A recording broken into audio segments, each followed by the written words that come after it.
Hello foodies, ఈరోజు మనం boiled egg curry చేసుకోబోతున్నాం.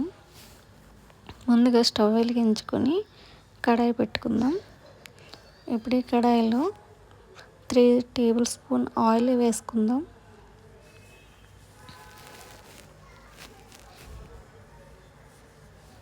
ఈ ఆయిల్ హీట్ అయ్యేంత వరకు వెయిట్ చేసి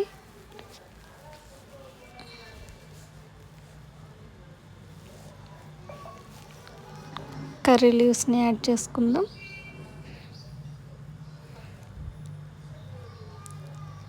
కర్రీ లీవ్స్ వేగాక చాప్డ్ ఆనియన్స్ని యాడ్ చేసుకుందాం. ఇక్కడ నేను 3 ఆనియన్స్ని చాప్ చేసి వేసుకున్నా.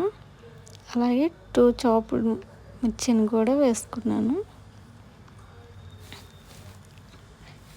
ఇప్పుడు వీటిని బాగా ఫ్రై అయ్యేంత వరకు వేయించుకోవాలి.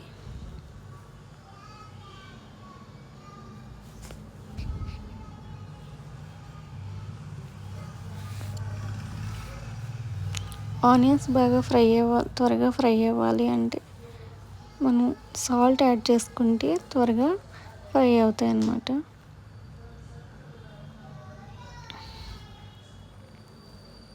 ఇప్పుడు నేను 1.5 టేబుల్ స్పూన్ సాల్ట్ని యాడ్ చేసుకుంటున్నాను. మీకు ఉప్పు సరిపడినంత యాడ్ చేసుకోండి. ఇప్పుడు సాల్ట్ ఆనియన్స్కి పట్టే విధంగా బాగా మిక్స్ చేసుకోవాలి.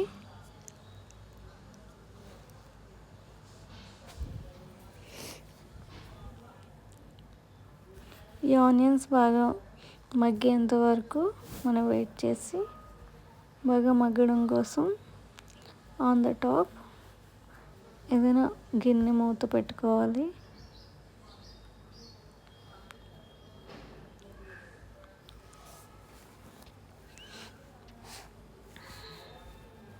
ఈ ఆనియన్స్ మగ్గేంత వరకు వెయిట్ చేద్దాం. ఒక 3 to 4 మినిట్స్లో ఆనియన్స్ మగ్గితే మనం సాల్ట్ యాడ్ చేసాం కదా, సో స్మూత్గా ఉంటాయి అన్నమాట.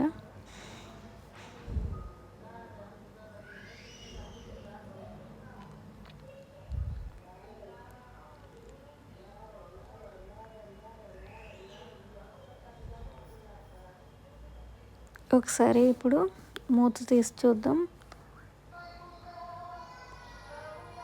ఇప్పుడు బాగా మగ్గినాయి కదా, బాగా కలుపుకుందాం.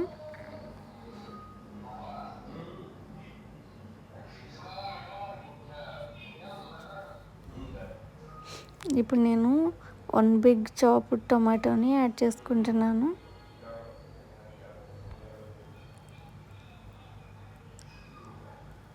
బాగా మిక్స్ చేసుకోవాలి. అప్పుడే ఆనియన్స్ అండ్ టొమాటో గ్రేవీ బాగా వస్తుంది కర్రీకి. ఇప్పుడు నేను మూత పెట్టుకుంటున్నాను. ఇవి మగ్గేంత వరకు వెయిట్ చేద్దాం.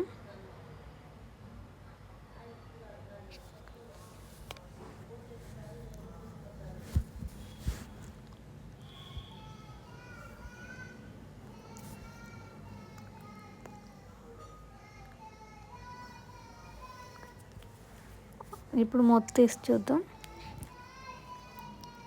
ఆనియన్స్ అండ్ టమాటో బాగా మగ్గింది కాబట్టి ఇప్పుడు మనం కొద్దిగా టర్మరిక్ పౌడర్ని యాడ్ చేసుకుందాం.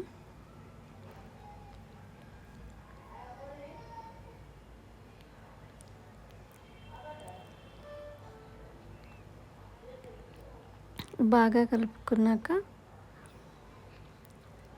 నేను ఇందులోని 1 టేబుల్ స్పూన్ జింజర్ గార్లిక్ పేస్ట్ని కూడా యాడ్ చేసుకుంటాను. మీకు నచ్చితే యాడ్ చేసుకోవచ్చు.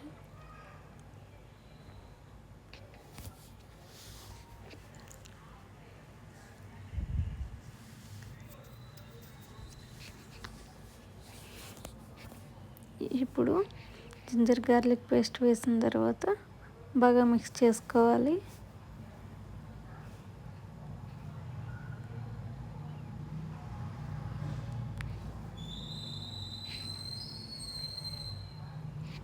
ఇప్పుడు ఒకసారి మూత పెట్టుకుని ఒక 2 మినిట్స్ మగ్గేంత వరకు వేచి చూద్దాం.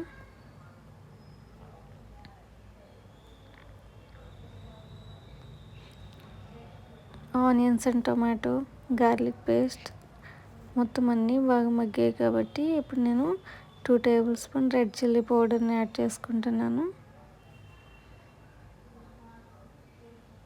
ఇవి బాగా కలిసే విధంగా మంచిగా కలుపుకోవాలి.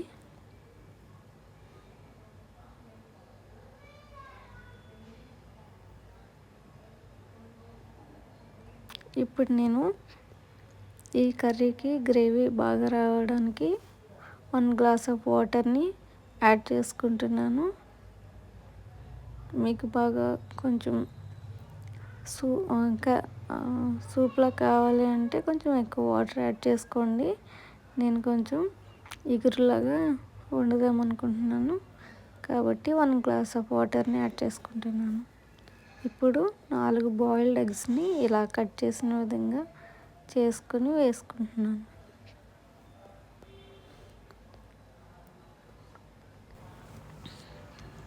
ఇప్పుడు మూత పెట్టిన తర్వాత ఒక 5 మినిట్స్కి ఎగురుతుంది.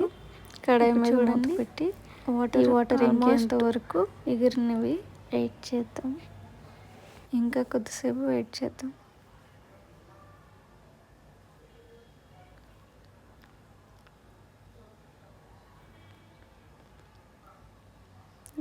ఫైనల్లీ ఎగ్ కర్రీ రెడీ అయిపోయింది.